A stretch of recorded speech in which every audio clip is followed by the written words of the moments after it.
ದೇವರ ಪರಿಶುದ್ಧ ನಾಮಕ್ಕೆ ಸ್ತೋತ್ರವಾಗಲಿ. ಈ ದಿನದ ದೇವರ ವಾಕ್ಯ ಲೂಕ ಬರೆದ ಸ್ವಾರ್ಥ ಗ್ರಂಥ 15ನೇ ಅಧ್ಯಾಯ 7ನೇ ವಾಕ್ಯ. ಅದರಂತೆ ದೇವರ ಕಡೆಗೆ ತಿರುಗಿಕೊಳ್ಳುವುದಕ್ಕೆ ಅವಶ್ಯವಿಲ್ಲದ 99 ಮಂದಿ ನೀತಿವಂತರಿಗಿಂತ ದೇವರ ಕಡೆಗೆ ತಿರುಗಿಕೊಳ್ಳುವ ಒಬ್ಬ ಪಾಪಿಯ ವಿಷಯವಾಗಿ ಪರಲೋಕದಲ್ಲಿ ಸಂತೋಷ ಉಂಟಾಗುವುದು ಎಂದು ನಿಮಗೆ ಹೇಳುತ್ತೇನೆ. ಹೌದು ಪ್ರೀತಿಯ ದೇವರ ಮಕ್ಕಳೇ, ಇವತ್ತಿನ ದೇವರ ವಾಕ್ಯದಲ್ಲಿ ನಾವು ಗಮನಿಸುತ್ತಿದ್ದೇವೆ. ಇಲ್ಲಿ ದೇವರ ವಾಕ್ಯವು ಸ್ಪಷ್ಟವಾಗಿ ಬರೆಯಲ್ಪಟ್ಟಿದೆ. ಅದರಂತೆ ದೇವರ ಕಡೆಗೆ ತಿರುಗಿಕೊಳ್ಳುವ ಅವಶ್ಯವಿಲ್ಲದ 99 ಮಂದಿ ನೀತಿವಂತರಿಗಿಂತ ದೇವರ ಕಡೆಗೆ ತಿರುಗಿಕೊಳ್ಳುವ ಒಬ್ಬ ಪಾಪಿಯ ವಿಷಯದಲ್ಲಿ ಪರಲೋಕದಲ್ಲಿ ಸಂತೋಷ ಉಂಟಾಗುವುದೆಂದು ನಿಮಗೆ ಹೇಳುತ್ತೇನೆ. ಇವತ್ತಿನ ವಾಕ್ಯದಲ್ಲಿ ನಾವು ಗಮನಿಸೋದಾದ್ರೆ 99 ಜನ ನೀತಿವಂತರ ದೇವರ ಕಡೆ ತಿರುಗಿಕೊಳ್ಳೋದಕ್ಕಿಂತ ಒಬ್ಬ ವ್ಯಕ್ತಿ ಅಂದ್ರೆ ಒಬ್ಬ ಪಾಪಿಯು ದೇವರ ಕಡೆಗೆ ತಿರುಗಿಕೊಳ್ಳುವುದು ಪರಲೋಕ ರಾಜ್ಯವೇ ಸಂತೋಷ ಪಡುವಂತದ್ದಾಗಿದೆ ಅಂತ ನೋಡ್ರಿ.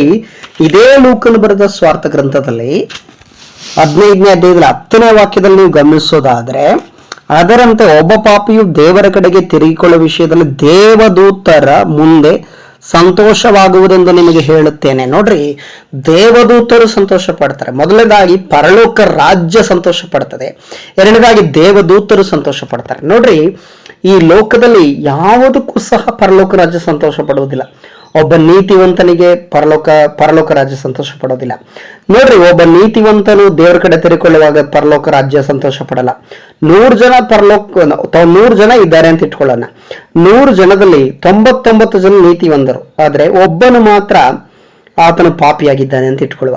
ಆ 99 ಜನ ದೇವರ ಕಡೆ ತಿರುಗಿಕೊಳ್ಳೋದ್ರ ನಿಮಿತ್ತವಾಗಿ ದೇವರು ಸಂತೋಷ ಪಡೋದಿಲ್ಲ. ಬದಲಾಗಿ ಆ ಒಬ್ಬನೇ ಒಬ್ಬ ಪಾಪಿ ದೇವರ ಕಡೆಗೆ ತಿರುಗಿಕೊಳ್ಳುವಾಗ ಆ ಒಬ್ಬ ಪಾಪಿ ತನ್ನ ಪಾಪದ ಮಾರ್ಗವನ್ನು ಬಿಟ್ಟು, ತನ್ನ ಬೇಡವಾದ ಮಾರ್ಗಗಳನ್ನು ಬಿಟ್ಟು, ಬೇಡವಾದ ಕಾರ್ಯಗಳನ್ನು ಬಿಟ್ಟು ನೂತನವಾಗಿ ಯೇಸುವನ್ನು ಅಂಗೀಕರಿಸಿಕೊಂಡು ಯೇಸುವನ್ನು ನಿಜವಾದ ದೇವರೆಂದು, ನಿಜವಾದ ರಕ್ಷಕನೆಂದು ಆತನು ಆತ್ಮರಕ್ಷಣೆ ಹೊಂದುವುದಾದ್ರೆ ಪರಲೋಕ ರಾಜ್ಯ ಸಂತೋಷ ಪಡ್ತದೆ. ಪ್ರೀತಿ ದೇವ್ರ ಮಕ್ಕಳೇ, ಅದರ ವಿಷಯದಲ್ಲಿ ನಾನು ನಿಮ್ಗೆ ಇನ್ನೂ ಸ್ವಲ್ಪ ಆಳವಾಗಿ ಹೇಳಲಿಕ್ಕೆ ಇಷ್ಟಪಡ್ತಾ ಇದ್ದೇನೆ. ಏನಂದ್ರೆ, ನಾವು ದೇವರ ಸ್ವಾರ್ಥವನ್ನು ಸಾರ್ತೇವಲ್ಲ, ನಾವು ವಾಕ್ಯನ ಸಾರ್ತೇವೆ, ಅನೇಕರಿಗೆ ದೇವರ ವಾಕ್ಯನ ಸಾರ್ತೇವೆ. ಎಷ್ಟು ಜನ ಪಾಪಿಗಳು ದೇವರ ಕಡೆಗೆ ತಿರುಗಿದ್ದಾರೆ. ನೀತಿವಂತರು ತಿರುಗುವುದಕ್ಕಾಗಿ ದೇವರ ವಾಕ್ಯನ ಸಾರಬೇಡ್ರಿ. ಇವತ್ತಿನ ದಿನದಲ್ಲಿ ಅನೇಕ ಸೇವಕರು ಏನ್ ಮಾಡ್ತಾ ಇದೀವಿ ಅಂದ್ರೆ, ಬರೀ ಸಭೆಗಳಿಗೆ ಅಷ್ಟೇ ಬೋಧನೆ ಮಾಡ್ತಾ ಇದ್ದೇವೆ, ಸಭೆ ಒಳಗಡೆ ಅಷ್ಟೇ ನಾವು ಬೋಧನೆಗಳು, ಸಭೆ ಒಳಗಡೆ ಅಷ್ಟೇ ಸ್ವಾರ್ಥ ಸೇವೆ ಮಾಡ್ತಾ ಇದ್ದೇವೆ, ಸಭೆ ಒಳಗಡೆ ಅಷ್ಟೇ ಸ್ವಾರ್ಥ ಸಾರ್ತದೆ. ಆದ್ರೆ ಹೊರಗಿನ ರಾಜ್ಯದಲ್ಲಿ, ಹೊರಗಿನ ದೇಶದಲ್ಲಿ, ಹೊರಗಿನ ಪ್ರಪಂಚದಲ್ಲಿ ದೇವರ ಸ್ವಾರ್ಥ ಸಾರುವುದನ್ನ ಅನೇಕರು ಬಿಟ್ಟು ಬಿಟ್ಟಿದ್ದೇವೆ. ಆದ್ರೆ ದೇವರ ವಾಕ್ಯ ಸ್ಪಷ್ಟವಾಗಿ ಹೇಳ್ತದೆ, ಒಬ್ಬ ಪಾಪಿಯನ್ನ ರಕ್ಷಣೆ ಮಾಡುವುದು ಬಹಳ ಬಹಳ ಪ್ರಾಮುಖ್ಯತೆ ಇದೆ. ಒಂದು ಆತ್ಮವನ್ನ ಯೇಸುವಿನ ಕಡೆಗೆ ನಡೆಸುವುದಕ್ಕಿಂತ ಬೇರೆ ಏನೂ ಈ ಲೋಕದಲ್ಲಿ ಸಂತೋಷ ಇಲ್ಲ ರೀ. ಯಾಕೆಂದ್ರೆ ಪರಲೋಕ ರಾಜ್ಯನೇ ಸಂತೋಷ ಪಡುತ್ತೆ. ಪರಲೋಕದಲ್ಲಿರುವ ದೇವದೂತರು ಸಂತೋಷ ಪಡ್ತಾರೆ. ದೇವರು ಪರಲೋಕ ರಾಜ್ಯ ಸಂತೋಷ ಪಡ್ತದೆ. ದೇವರು ಪರಲೋಕದ ದೇವರು ಸಂತೋಷ ಪಡ್ತಾನೆ ಅಂತ ಹೇಳಿ ನಾವಿಲ್ಲಿ ವಾಕ್ಯದಲ್ಲಿ ಗಮನಿಸ್ತಾ ಇದ್ದೇವೆ. ಪ್ರೀತಿ ದೇವರ ಮಕ್ಕಳೇ, ನಿಜವಾಗಿ ಹೇಳ್ತಾ ಇದ್ದಾರೆ, ಒಂದು ಆತ್ಮವನ್ನ ದೇವರ ಕಡೆಗೆ ನಡೆಸೋದಿದೆಯಲ್ಲ, ಬಹಳ ಬಹಳ ಕಷ್ಟಕರವಾದಂತ ವಿಷಯ. ವಿಶೇಷವಾಗಿ ಇವತ್ತು ಅನೇಕ ದೇವ ಸೇವಕರು ಏನ್ ಮಾಡ್ತಾ ಇದಾರೆ ಅಂದ್ರೆ, ಕೆಲವೊಬ್ಬರೊಟ್ಟಿಗೆ ತಪ್ಪಾಗಿ ನಡ್ಕೊಂಡು, ಕೆಲವೊಬ್ಬರೊಟ್ಟಿಗೆ ದುಡ್ಡಿದ್ದ ಒಂದು ರೀತಿ, ದುಡ್ಡಿಲ್ಲದೆ ಇರುವಾಗ ಒಂದು ರೀತಿ ನಡ್ಕೊಂಡು ಅನೇಕ ಆತ್ಮಗಳು ಹಿಂಸಾರದು ಹೋಗ್ಬಿಟ್ಟಿದ್ದಾರೆ. ದೇವರನ್ನ ಬಿಟ್ಟು ತುಂಬಾ ದೂರವಾಗಿ ಹೋಗ್ಬಿಟ್ಟಿದ್ದಾರೆ. ಕೆಲವೊಬ್ಬರೆಲ್ಲ ನನ್ನ ಹತ್ರ ಫೋನ್ ಮಾಡಿ ಹೇಳ್ತಾರೆ, ಪಾಸ್ಟರ್ ನಾನು ಹಿಂಗಾಯ್ತು ಹಂಗಾಯ್ತು, ನಮ್ಮ ಪಾಸ್ಟರ್ ಸರಿ ಇಲ್ಲ ಅಂತ ಹೇಳಿ ಅನೇಕ ಈ ರೀತಿಯಲ್ಲಿ ಹೇಳುವಾಗ ಬಹಳ ಬೇಸರ ಉಂಟಾಗುವಂತ ಒಂದು ಸಂಗತಿ. ಸೇವಕರು ಏನ್ ಮಾಡ್ತಿದ್ರು ಅಂದ್ರೆ, ಆತ್ಮವನ್ನ ದೇವರ ಕಡೆಗೆ ನಡೆಸ್ತಾ ಇಲ್ಲ. ಅವ್ರ ಹತ್ರ ದುಡ್ಡಿದ್ಯಾ, ಆಸ್ತಿ ಇದೆಯಾ, ಅವ್ರ ಹತ್ರ ಚೆನ್ನಾಗಿದ್ದಾರ, ದಸಂಬಾಗ್ ಕೊಡ್ತಾ ಇದ್ದಾರ ಅಂತೇಳಿ ನೋಡ್ತಿದ್ರೆ ಅವ್ರನ್ನ ದೇವರ ಕಡೆಗೆ ನಡೆಸುವುದರಲ್ಲಿ ಎಲ್ಲರೂ ವಿಫಲರಾಗಿದ್ದಾರೆ. ಇವತ್ತಿನ ದಿನದಲ್ಲಿ ಬಹಳ ಪ್ರಾಮುಖ್ಯವಾಗಿ ನಮಗೆ ಬೇಕಾಗಿರೋದೇನೆಂದ್ರೆ, ದೇವರ ಕಡೆ ನಡೆಸುವಂತ ದೇವ ಸೇವಕರು ಬೇಕು.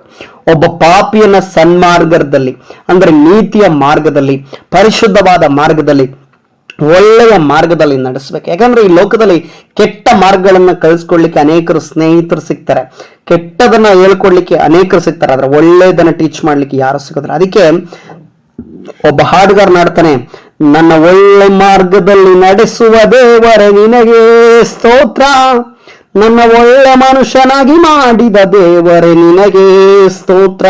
ಆತನ ಹೇಳ್ತಾನೆ, ನನ್ನ ಒಳ್ಳೆ ಮಾರ್ಗದಲ್ಲಿ ನಡೆಸುವ ದೇವರೇ ನಿನಗೆ ಸ್ತೋತ್ರ, ನನ್ನ ಒಳ್ಳೆ ಮನುಷ್ಯನಾಗಿ ಮಾಡಿದ ದೇವರೇ ನಿನಗೆ ಸ್ತೋತ್ರ ಅಂತ ಹೇಳಿ ಆತನ ಹೇಳ್ತಾನೆ. ನೋಡ್ರಿ, ಈ ಒಂದು ಲೂಕನ ಬರೆದ ಸ್ವಾರ್ಥ ಗ್ರಂಥದಲ್ಲಿ 15ನೇ ಅಧ್ಯಾಯ 7ನೇ ವಾಕ್ಯ ಮತ್ತೆ 10ನೇ ವಾಕ್ಯ ನಾವು ಗಮನಿಸಿ ಅದನ್ನ ಅರ್ಥ ಮಾಡ್ಕೊಂಡ್ರೆ ಅಲ್ಲಿ ಬರೆಯಲ್ಪಟ್ಟಿದೆ, ಅದರಂತೆ ದೇವರ ಕಡೆ ತಿರುಗಿಕೊಳ್ಳುವುದಕ್ಕೆ ಅವಶ್ಯವಿಲ್ಲದ 99 ಮಂದಿ ನೀತಿವಂತರಿಗಿಂತ ದೇವರ ಕಡೆಗೆ ತಿರುಗಿಕೊಳ್ಳುವ ಒಬ್ಬ ಪಾಪಿಯ ವಿಷಯವಾಗಿ ಪರಲೋಕದಲ್ಲಿ ಸಂತೋಷ ಉಂಟಾಗುವುದೆಂದು ನಿಮಗೆ ಹೇಳ್ತೇನೆ. ಸ್ವಾಮಿ ಹೇಳ್ತಾ ಇದ್ದಾರೆ, ಅವಶ್ಯಕತೆ ಇಲ್ಲದೆ ಇರುವಂತ 99 ಜನ ನೀತಿವಂತರು ದೇವರ ಕಡೆ ತಿರುಗಿಕೊಳ್ಳೋದ್ರ ಬಗ್ಗೆ ದೇವರು ಸಂತೋಷ ಪಡೋದಿಲ್ಲ.